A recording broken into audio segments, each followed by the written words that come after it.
जय जगन्नाथ बंधुगण आजिर एही भिडियो रे आमे आलोचना करिबा मासिक धर्म समय रे नारी माने कौन करिबे नाही एवं एहा पछरे थिबा शास्त्रीय ओ विज्ञानमूलक कारण गुडिक विषय रे जानिबा।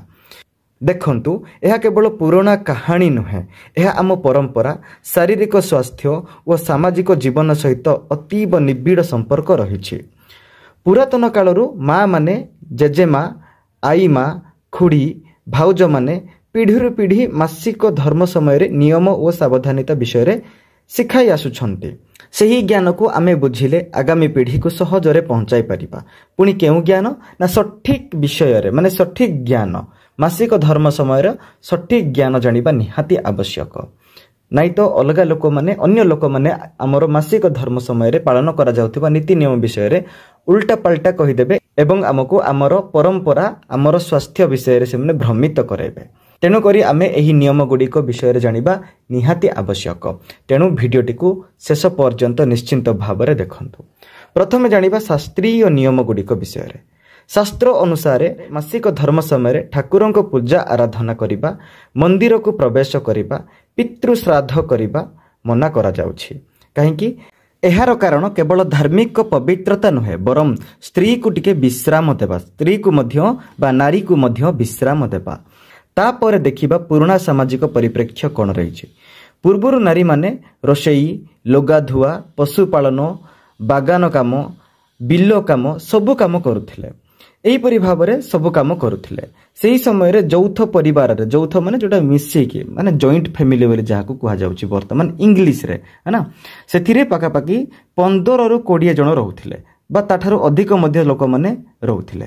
मासिक धर्म समय रे एते लोक मानक पई एते प्रकार काम करिबा, एते अधिक काम करिबा द्वारा अधिक क्लांत और अस्वस्थ होइजिबा स्वाभाविक हेउथिला। तेणु जेउ समय रे मासिक धर्म होइथाय नारी माननकु सही समय पई नियम होइथिला नारी माने से समय रे विश्राम नेबे माने काम करिबे नाही। ठीक अछि, ये तो हमर पारंपरिक परिप्रेक्ष्य। वर्तमान देखिबा आमे वैज्ञानिक कारण बा वैज्ञानिक परिप्रेक्ष्य।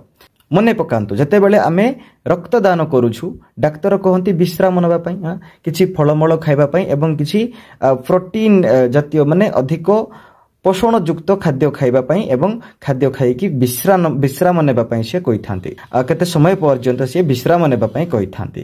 ताहले आपण थरे भाबंतु मासिक धर्म समय रे जते बेले कि नारीर शरीर रु लगातार रक्तस्राव होइथाय, तेबे नारी मानकर से परिस्थिति रे विश्राम दरकार ना नहीं आपण निजे विचार करंतु। किंतु दुर्भाग्यवशतः केही एही विश्राम को छुआ अछुआर अर्थ रे व्याख्या करिदेले जहा कि संपूर्ण भाव रे भूल अठे। ठीक अछि। तापर देखिबा स्वच्छतार नियम कौन। मासिक आरंभ हेबा समय रे हलदी तेल लगाई स्नान करिबा आवश्यक। व्यवहृत कपड़ा को भल भाव रे धोई सुकाइबा आवश्यक। पूजा पई सदा बेले अलगा सफा कपड़ा रखिबा उचित। मासिक धर्म होइतिबा नारी मानक द्वारा व्यवहृत हेउतिबा कपड़ा को व्यवहार करिबा उचित नुहे।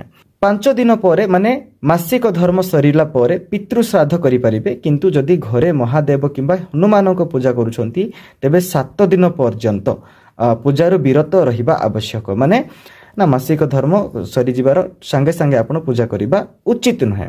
केवल आपण मासिक धर्म सरि जिबार गोटे दिन पर आपण पितृ श्राद्ध करि परिबे, किंतु बाकी हनुमान जयंती हैला कि हनुमान पूजा हैला कि महादेव बा भगवान शंकरंकर पूजा आपण मासिक धर्मर 2 दिन पर बा 3 दिन पर आपण पूजा करिवे। ठीक अछि।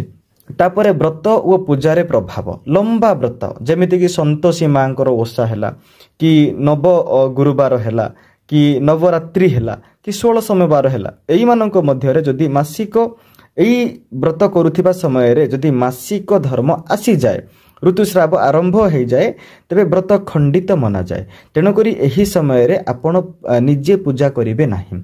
एही समय रे व्रतर पूजा अन्य घरर सदस्य मानक द्वारा करइबे। माने आपणक घरे जेउ माने भी परिवार सदस्य मान छंती सेमानक द्वारा आपण पूजा करइबे, निजे एही पूजा करिवे नाही। ठीक अछि। तापरे आधुनिक परिस्थिति रे माने आजिका जुगरे कोन सब करबा को पड़ी थाय देखंतु। वर्तमान समय अनेक महिला माने एकाकी रहउथांती ऑफिस रे सदाबेले कार्यरत कार्य करने को पड़ी थाए से नियम को प्रायोगिक भाव में अनुसरण करने को पड़े तथापि विश्राम स्वच्छता और स्वास्थ्य रे केबे केबे कंप्रोमाइज न करंतु तो बहुत भल हेबो है ना। तापर यह विषय देखंतु अनेक गुड़ाए समाज रे ना भूल धारणा गुड़ाक रही कौन सब भूल धारणा रही ना मासिक धर्म विषय जहाँ को नहीं अनेक भूल धारणा आज भी समाज रे रही किछि लोक कहती यह अपवित्र किंतु सत कथा कौन आज आमे यही वीडियो द्वारा स्पष्ट करिवो सेति भिडियोटी शेष पर्यंत जरूर देखंतु। भूल धारणार आरंभ केमिति हला देखंतु।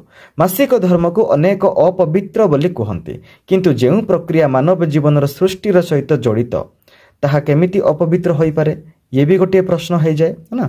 जो गोटे शिशुर जन्म संभव हुए सही प्रक्रिया केमिति अपवित्र होई पारे अपवित्र एवं अशुद्ध यह दुईटी अलग अर्थर शब्द। मासिक धर्म समय अशुद्ध कह जाई पारे किंतु अपवित्र कहवा ठीक नुहे। तापर देखंतु यार सरल उदाहरण धरंतु आमे जे पानी नलरू पिउछु है ना सेथिरु कोनोसी अपवित्रता न थाए किंतु यह अशुद्ध होता है आमे ठाकुर को सही पानी अर्पण करि परिबो कि नहीं परिबा नहीं किंतु सेथिरे गंगा जल मिसाइले सही पानी शुद्ध हो जाए एवं ठाकुर को अर्पण करा जाई पारे। तो एभली मासिक धर्म रे अपवित्रता नुहे केवल शारीरिक शुद्धतार किछि सीमाबद्धता थाए। मासिकर 5 दिन पर माने जेतेबेले आपण मासिक धर्म बा ऋतुस्राव आपणकर बंद हो जाए मासिक धर्म आपणकर सरी जाए सेतेबेले आपण शुद्ध स्नान करिवे माने मुंडो धुईबे हलदी तेल आदि लगाई पूर्ण स्नान करिबा परे आमे पितृ श्राद्ध व्रत पूजा सब काम करि परिबा। तापर सिंदूर प्रयोगर नियम देखंतु ये बहुत रोचक नियम थाए एथिरे।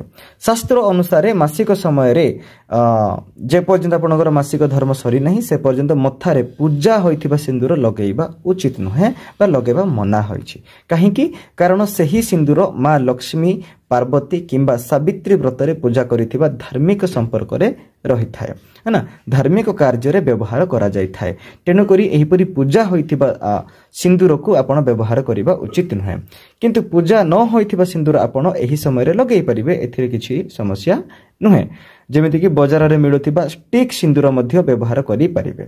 मासिक धर्म को नहीं जेउ भली भूल विश्वास रहिछि ताहाको विज्ञान जुक्ति एवं धार्मिक तथ्य सहित स्पष्ट करिबा आवश्यक।